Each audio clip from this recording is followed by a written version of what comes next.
Have a blessed day mga kabayan. Kaap nagpaalala po sa mga pasaherong uuwi ng Pilipinas at pupunta ng ibang bansa. Kasama na rin ang mga domestic flight sa Pilipinas.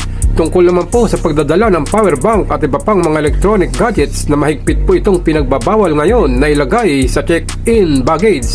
Ngunit pinahintulutan naman po ang pagdadala ng power bank at iba pang mga electronic gadgets sa inyong mga hand carry or personal handbag. Ngunit sa power bank mga kabayan, ang limit lang is 100 watts hour or 27 mAh or milliampere.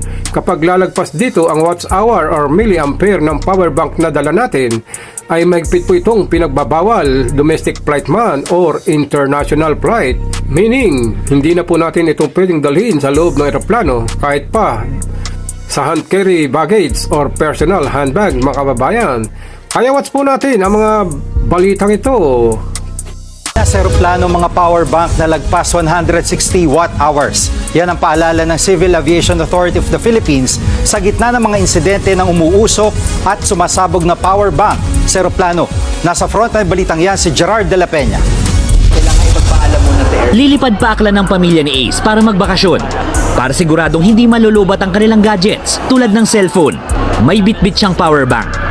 Importante siya lalo na pagka gumagamit ka ng iOS since yung battery niya is hindi ganun katagal to communicate din sa family, to update, gano'n. Pero may paalala ang Civil Aviation Authority of the Philippines o CAAP sa mga pasahero. Bawal magdala ng power bank na lampas 160 watt-hours ang kapasidad sa mga flight. Sinabi yan ng CAAP matapos ang ilang insidente ng pag-usok at pagsabog ng power bank sa loob ng eroplano. Itong power bank na ginagamit ko na kaya ang 4 na full charge sa cellphone o isang full charge sa laptop ay 19,200 milliampere hours o 60 watt hours. Kaya pasok na pasok pa ito sa limit. Ito namang battery na ginagamit namin sa broadcast camera ay 160 watt hours o lampas na dun sa limit. Pwede pa rin naman daw pero kailangan daw ito ipagpaalam sa airline ilang araw bago ang mismong flight. Maglalabas ng memorandum ang CAAP para ipaalam ng mga airline sa kanilang mga pasahero, ang pulisiya, pagdating sa mga power bank. May kanya-kanya kasi silang patakaran dito. Ang Cebu Pacific at Philippine Airlines, hanggang 2 power banks kada pasahero ang pinapayagan. Hindi rin dapat lumampas ang bawat isa sa 100 watt-hours. Wala namang limit ang AirAsia sa bilang ng power banks na pwedeng dalhin ng kanilang pasahero. Basta hindi rin dapat lalampas sa 100 watt-hours ang bawat isa.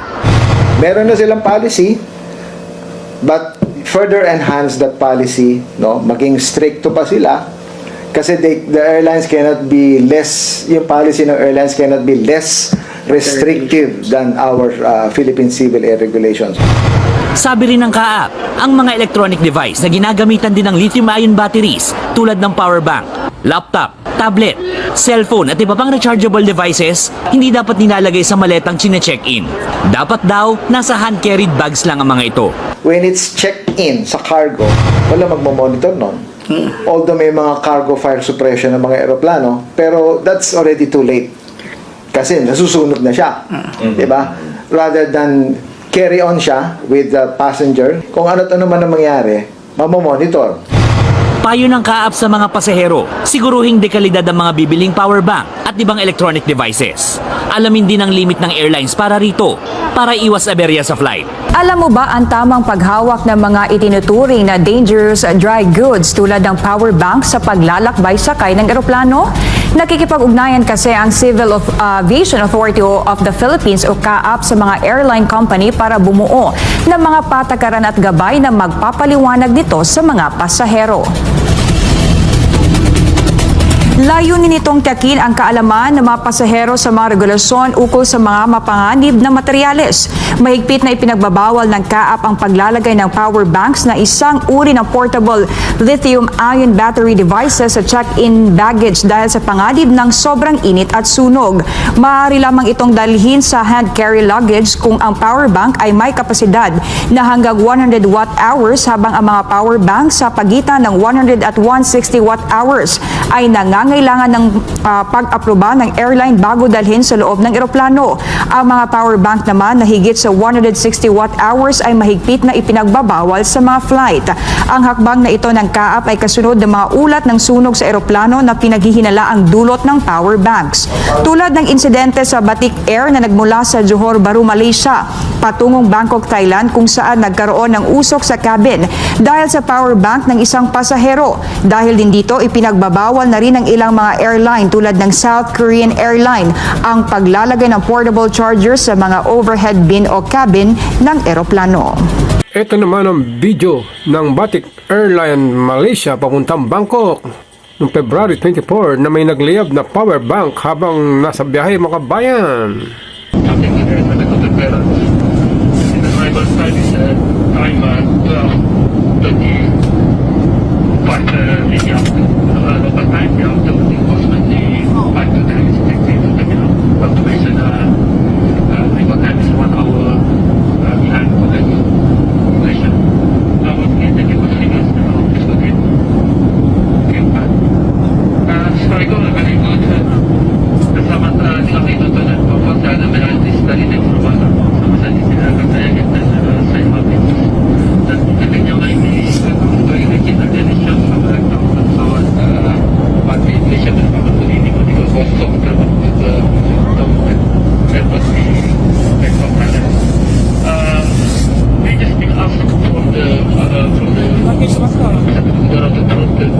arresting to the Paki and untuk menjalankan rally juga dan selanjutnya itu 21 di sebelah kanan dan untuk pusat kami sudah di Dangkok insyaAllah kita juga sekarang pada pukul 12.35 minit dengan hari kecepatan sampai lah di 21 minit untuk kecepatan pesawat untuk kawan kecepatan adalah sejam yang akan menjadi sesuatu waktu dan terima kasih kami jatuh pada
Sana po maging paalala itong mga balitang ito sa ating mga kababayang OFW na uwi ng Pilipinas at mga kababayan nating pupunta na ibang bansa na may dalang ganitong gadgets.